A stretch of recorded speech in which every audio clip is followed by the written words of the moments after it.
Halo teman-teman semuanya, apa kabar kalian? Semoga kalian dalam kondisi yang baik-baik saja.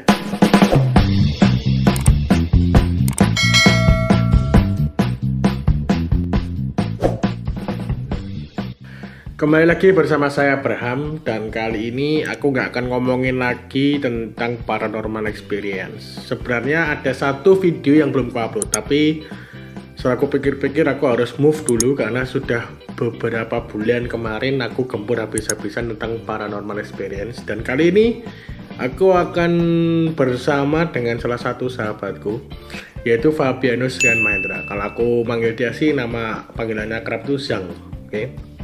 Kenapa aku ambil dia dan kita akan ngomongin apa sih? Kalau kemarin kan kita ngomongin full tentang paranormal experience. Tapi kalau kali ini aku akan ngomongin tentang percuanan duniawi. Bisnis, ya kan? Kalau kalian suka bisnis, kalian harus tonton ini. Bisnis apa? Bisnis konveksi, terutama. Tapi kalau ada beberapa ilmu yang mungkin bisa diterapkan di kehidupan atau bisnis yang lain juga ada nanti. Kalian tonton aja videonya, oke? Dan kenapa aku ngambil Fabianus Rian Mahendra ini atau Zhang ini? Karena dia masih berusia 24 tahun dan dia sudah memiliki konveksi sendiri dengan hasil jerih payah dia sendiri, tabungan dia sendiri, dan sekarang berkembang luar biasa. Ya, jadi aku kagum, ya kan? Aku harus mengambil ilmunya dan aku akan share ke kalian semuanya tentang ilmu-ilmu, tentang tahapan-tahapan kalau kalian ingin buat konveksi, bagaimana caranya, terus prosesnya bagaimana, itu pun juga bisa diterapkan kalau kalian ingin buat bisnis-bisnis yang lain. Oke? Tonton terus video ini karena ilmunya banyak sekali. Oke, bosku semuanya, oke, friend-friendku semuanya. Terima kasih udah nonton videoku kemarin, yang sudah support aku selama ini. Terima kasih banyak, dan subscribe dan dukung terus channel ini. Oke? Mari kita tonton videonya. Dan hari ini emang khusus aku pengen, temanku banyak yang istilahnya bisnis usaha banyak, cuman aku pengen menghadirkan kamu dulu karena menurutku dirimu itu ya well lah dalam usaha bisnis, tak acungi jempol lah. Makanya siapa tahu kan ada ilmu yang bisa kita bagi untuk podcast kali ini.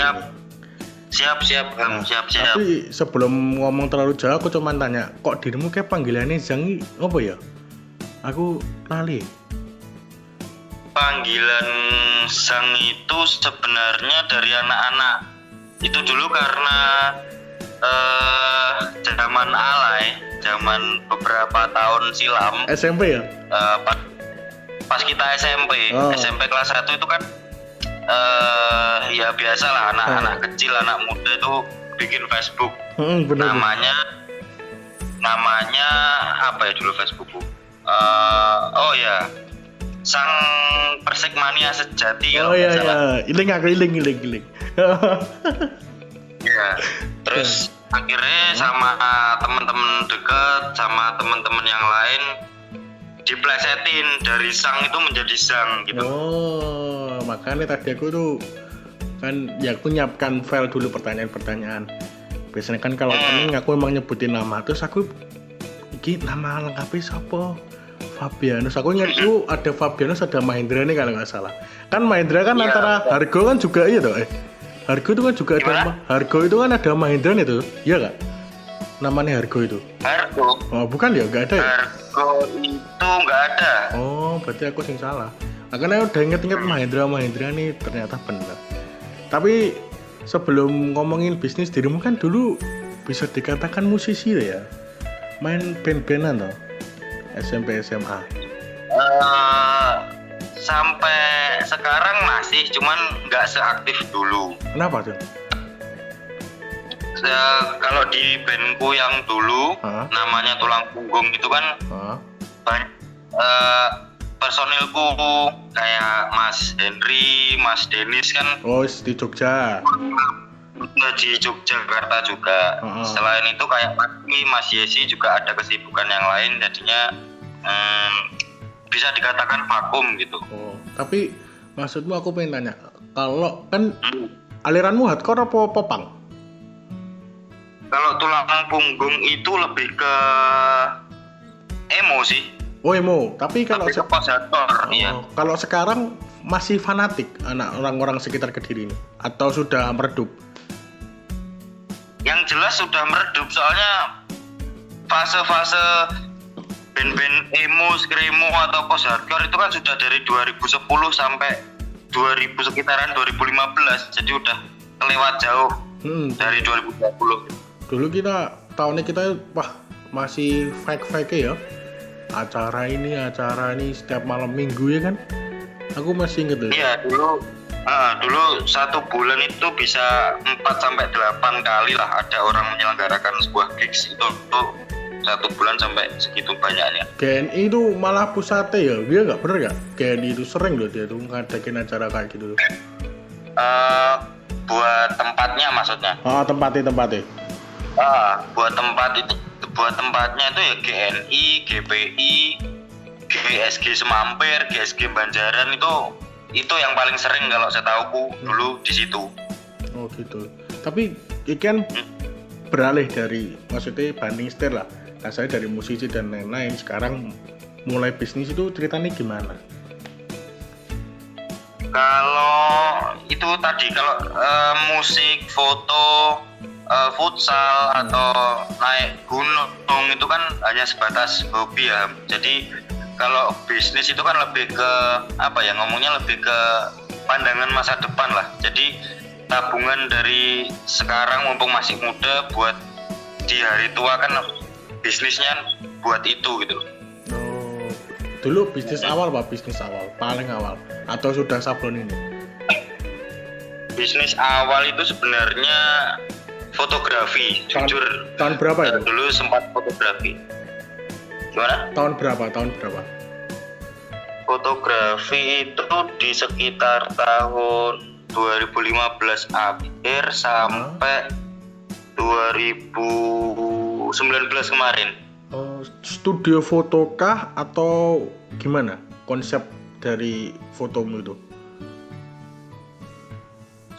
Kalau foto dulu itu sempat masih nyoba-nyoba bikin manajemen studio foto memang, tapi karena ya mungkin masih labil-labilnya anak umur 18 sampai 20 tahunan lah, jadi nggak terlalu berkembang juga, tapi lebih berkembang ke kayak stage fotografi, kayak foto-foto event organizer gitu. Oh gitu, jadi ditarik jadi kerjasama gitu, lebih ke kerjasama berarti ya? Kalau yang foto ya lebih ke vendor to vendor. Oh gitu. Terus mulai naik nama bisnismu sekarang apa? Studio apa? Sang Studio kalau sekarang. Itu konveksi ya, bener ya, konveksi ya? Ya, konveksi. Tapi dirimu pernah maksudnya bikin desain sendiri, maksudnya bukan orang yang ngasihkan project, bukan, tapi kamu bikin desain sendiri terus jual, itu kamu sering kayak gitu? Justru pertama waktu SMP kelas 3, kalau nggak SMA kelas 1 kan ada dulu sebelum fotografi, sebelum aku bikin konveksi kan aku bikin clothingan dulu itu Blackbird Cloth itu, Blackbird Wear itu. Oh iya, ingat aku. Jadi kan itu dari mulai desain sendiri, siapin konsep sendiri, packing sendiri sampai dipasarin sendiri kan Blackbird Wear itu pertamanya. Tapi dirimu belum nyablon kan? Langsung belum sampai nyablon kan? Cuman menjual merek aja. Terus akhirnya sampai sekarang itu ceritanya gimana? Kalau sekarang itu lebih ke bener-bener passion sih. Jadi nyamanku di dunia bidang sablon ya aku ambil jalan itu. Yang menurutku bikin aku nyaman, yang bener ini loh passionku gitu, itu sablon ini. Berarti itu passion ya, berarti maksudnya bukan karena tapi karena alasannya karena passion. Iya. Jadi seninya di situ, jadi enak kerja kalau dari hati itu, bener gak? Bener banget. Dan kalau boleh tanya nih, maksudnya biar kita share aja, kalau maksudnya ke modal usaha dulu berapa sih? Modal usaha itu bisa dikatakan sedikit, bisa dikatakan enggak modal juga. Kok bisa? Sistemnya gimana? Jadi modalku itu sebenarnya yang terpenting niat, nggak minta orang tua dulu. Kalau aku gitu dulu. Pertama aku bikin bisnis sang studio buat konveksi itu. Yang penting nggak minta orang tua dulu. Oke. Itu. Terus? Dengan cara gimana? Dengan cara sebelum aku buka konveksi itu aku bantu-bantu orang tua dulu. Jadi papaku kan juga ada konveksi yang lebih besar lah. Yang katakan lebih besar di Kediri gitu. Oh gitu. Terus aku cari orderan, aku kasih ke papaku, aku stok ke papaku gitu loh. Terus nanti kan otomatis aku dapat keuntungan kan dari penjualan itu. Betul. Nah itu uangnya aku kumpulin dulu. Gitu. Aku tabung sampai mungkin 1 tahun sampai 2 tahun lah. Terkumpul? Sampai akhir. Tapi di interval 1 sampai 2 tahun itu aku juga belajar sablon juga. Jadi nggak diem cuman tarik keuntungan tapi diem nggak nyablon, nggak belajar, nggak latihan, nggak. Jadi selama aku menunggu sampai ada modal itu aku juga belajar gitu loh. Oh, jadi intinya papamu punya konveksi dulu, terus kamu belajar di situ, belajar nyablon, belajar yang lain. Tapi kamu juga cari konsumen lah, cari proyekan terus dikasihkan papamu. Jadi papamu itu kamu dapat cuan lah ya kan? Terus itu dulu. Baru terkumpulnya, maksudnya, iki cukup ki, itu berapa? Berapa ya? Paling 20 ke 35 lah. Juta? Iya. Wah, gede juga ya berarti buat konveksi itu ya. Maksudnya kalau masalah nominal gede kecilnya itu tergantung fungsinya Jadi kita mau alat, mau produksi itu yang seperti apa dulu. Kita harus tahu konsep sama fungsinya dulu. Oh beda-beda berarti. Maksudnya nggak paten segitu nggak ya? Berarti beda-beda dong. Enggak beda-beda. Kita harus mapping dulu. Harus mappingnya apa yang harus disiapin dulu. Kita harus preparing dulu. Oh gitu. Kalau mungkin kamu bisa share sedikit mungkin prosesmu dari awal sampai akhir, terus bagaimana bisa ngembangin. Maksudnya kan konveksi juga banyak gitu loh, konveksi itu banyak, cuman kan pasti ada yang naik turunnya gitu. Nah mungkin kamu bisa ceritakan biar teman-teman yang dengerin ini bisa dapat ilmu. Siap. Jadi gini, di dunia bisnis apapun ya, jadi nggak cuma di sablon atau di konveksi aja. Yang ada naik turunnya atau pasang surutnya itu kan pasti di semua bidang usaha kan ada pasang surutnya. Tapi kalau menurut saya sendiri persaingan itu pasti ada lah, tapi kita nggak perlu pakai persaingan secara tidak sehat ya. Di sini saya katakan yang terpenting itu kita jujur, selalu menomorsatukan kualitas. Terus jujur, menomorsatukan kualitas. Kalau dalam bahasa Jawanya itu prairuwet gitulah. Ngomongnya pokok kita jadi vendor, jadi pengusaha itu kuncinya itu tadi jujur, menomorsatukan kualitas sama prairuwet aja lah gitu. Nanti insya Allah ada pelanggan itu pasti datang sendiri ke kita gitu. Karena kan kepuasan kan nomor satu ya kan?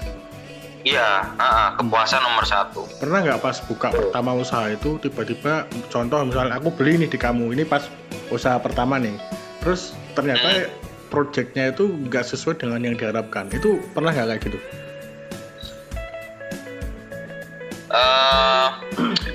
Maksudnya berarti contoh nih, gimana ya? Contoh nih, ada sablon mungkin yang nggak full gitu, ada yang bolong-bolong.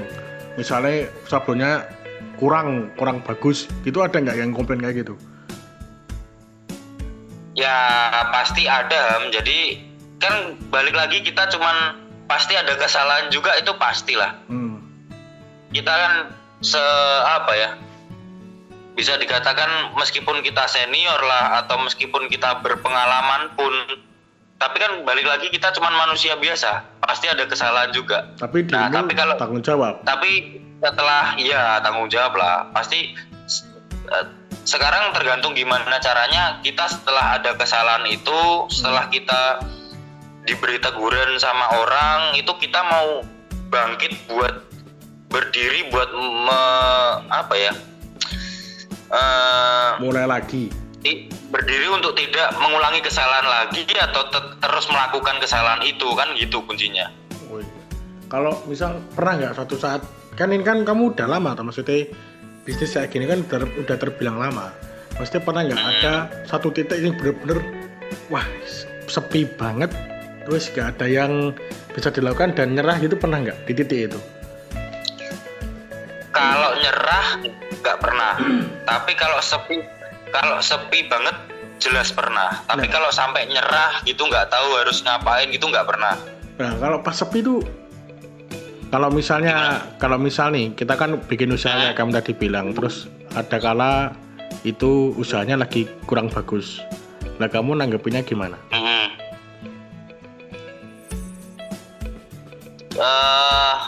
Gimana ya? Tergantung gini, kan ada nih ya istilah Jawa lagi nih. Jadi setauku orang Jawa itu kalau nggak upet ya orang liwet gitu loh. Jadi gimana caranya kita kembali ke kita sendiri, kita mau promosinya gimana, kita mau cari rezekinya gimana, yang penting kan halal gitu loh. Bener sih. Yang nggak merusak sesama relasi atau nggak merusak sesama penyedia jasa sablon gitu. Tapi ada yang misal jelek-jelekin usahamu itu ada ya di konveksimu? Yang jelek-jelekin? Ya ada lah, pasti ada. Terus kamu kayak gitu pasti ada. Cuek kah, biarin kah, atau gimana tindakanmu sama orang-orang kayak gitu tuh? Kalau aku dua hal yang tak lakukan, yang bakal tak lakuin itu dua itu, satu membiarkan alias cuek, yang kedua aku harus sadar diri dulu, orang itu ngomongin jelekku itu gara-gara apa. Kan nggak mungkin kalau kita nggak diomongin, nggak ada alasannya orang ngomongin kita, kan nggak mungkin. Jadi kalau misal orang ngomongin jeleknya kita, ya kita harus berkaca dulu. Oh, kalau memang benar kita jelek, ya kita harus merubahnya dulu menjadi yang lebih baik gitu. Bener juga ya, berarti ya kalau ada pun yang ngomong jelek atau bagaimana, berarti kan ada sebab dan akibatnya. Iya, bener banget. Terus kalau kondisi saat ini kan pandemi kan lagi, ekonomi kan lagi suram-suramnya lah. Lagi kacau. Nah, kalau di dunia konveksi seperti ini berpengaruh nggak? Sangat berkurang. Berpengaruh daripada nggak ada pandemi. Berpengaruh berarti intinya ya? Intinya iya, sangat berpengaruh sekali ya. Jadi sekarang gini dah, kamu bayangin ya, ini kan banyak sekolah atau hampir seluruh Indonesia sekolah diliburkan toh. Benar. Nah, sebagai pelaku usaha sablon, pelaku usaha konveksi, kan pasti juga mengharapkan yang namanya misal kaos kelas. Atau orang bikin jaket mau study tour, orang bikin seragam buat study tour kan. Benar. Di tahun-tahun sebelumnya kan nggak usah aku aja, tapi semua pengusaha sablon di Indonesia pasti merasakan hal itu, Ham. Benar. Itu kalau masalah di sekolah yang libur. Terus kalau misal ada social distancing atau physical distancing atau PSBB namanya. Oh, nggak boleh ada orang-orang berkerumunan. Berarti kan otomatis jarang ada komunitas yang berkumpul loh. Nah, berarti kan satu lagi, setelah nggak ada kaos kelas, berarti kan jarang pula ada kaos komunitas. Bener nggak? Berarti berdampak betul ya. Aku kira ya konveksi jalan, tapi ini berdampak banget ya berarti di dunia konveksi itu. Kalau dikatakan berdampak, jelas berdampak sekali. Oke. Berapa persen kalau boleh tahu penurunannya itu? Kalau berapa persennya kalau tak pikir-pikir paling 40 sampai 50 lah. 0,5% sendiri. hampir iya ini sangat berdampak lah, separuh. Iya, setengah dari apa ya? Setengah dari kebiasaan kita menerima rezeki. Bener.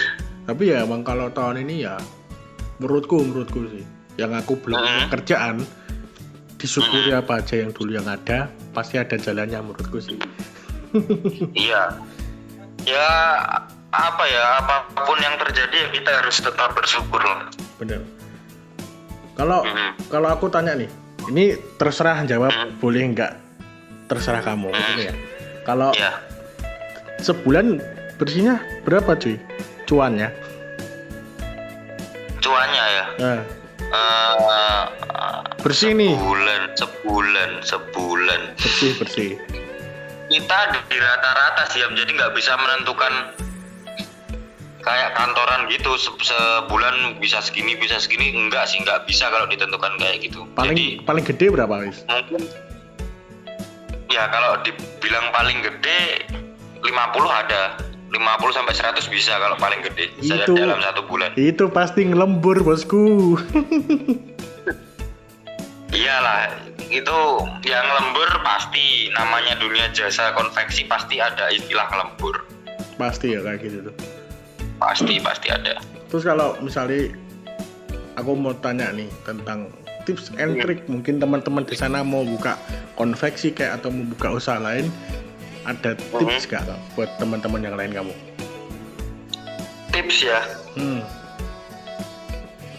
Tips buat teman-teman yang mau mencoba atau terjun ke dunia konveksi itu, yang jelas pesan saya, usaha konveksi atau sebuah perusahaan konveksi itu bukan perusahaan untuk main-main. Jadi kalau sudah masuk di dunia sablon atau di dunia konveksi itu nggak bisa untuk sementara. Kalau menurut saya itu sih, kenapa nggak bisa buat sementara? Karena satu, bisa dikatakan semua peralatan sablon, semua peralatan konveksi itu nggak ada yang murah, itu satu. Yang kedua, harus benar-benar dipikirkan dulu. Jadi sebelum kita beli ini itu alat, kita harus sebagai pioner atau sebagai pendiri sebuah perusahaan itu kita harus belajar dari dasar dulu sampai bisa dikatakan mampu untuk menjalankan pekerjaan ini. Baru nanti selanjutnya kita berani buat beli ini itu alatnya. Itu. Terus selanjutnya perbanyak relasi, perbanyak belajar ke orang yang lebih mampu atau orang yang skillnya lebih di atas kita. Terus berikutnya selalu terbuka kepada orang lain mengenai ilmu tentang konveksi itu sendiri sih. Kalau kita sudah lumayan ada jam terbang, itu sih yang menurut saya. Berarti ya itu tadi ya, belajar dari nol. Terus kita harus haus ilmu juga. Jadi meskipun udah dapat ilmu sekian, jangan pernah oke lah cukup gitu, jangan pernah ya, harus menggali terus. Jangan cepat puas. Benar. Soalnya orang kalau sudah cepat puas itu biasanya takabur. Betul. Jadi nggak akan bisa berkembang, stuck di situ terus. Benar. Setuju. Oke, Zhang, terima kasih udah podcast hari ini, dan silakan aku akan memberikan waktu dan tempatnya buat kamu promosiin usahamu. Monggo. Buat teman-teman yang mendengarkan podcast ini, apa namanya, Ngobram ya? Apa? Ngobram. Ngobram ya. Buat teman-teman yang mendengarkan podcast saya bersama Mas Abraham di Ngobram kali ini, saya nggak mau promosi lah. Promosinya cuman itu tadi sudah disebutkan nama perusahaan saya, Zhang Studio. Saya cuman mau meminta kepada teman-teman yang mendengarkan, ayo mari tetap saling mendoakan yang baik, tetap menjaga atau mentaati peraturan pemerintah agar COVID-19 ini segera pergi dari Indonesia dan segera memulai aktivitas seperti semula. Itu aja sih, Am. Amin, amin, amin. Terima kasih Zhang buat hari Ya. ini, luar biasa ilmunya. Semoga usahamu sukses terus meskipun dalam Amin. kondisi seperti ini, dan sehat selalu. Siap, Ham. Terima kasih Mas Terima Abraham. kasih banyak. Selamat malam ya. Selamat malam. Terima kasih.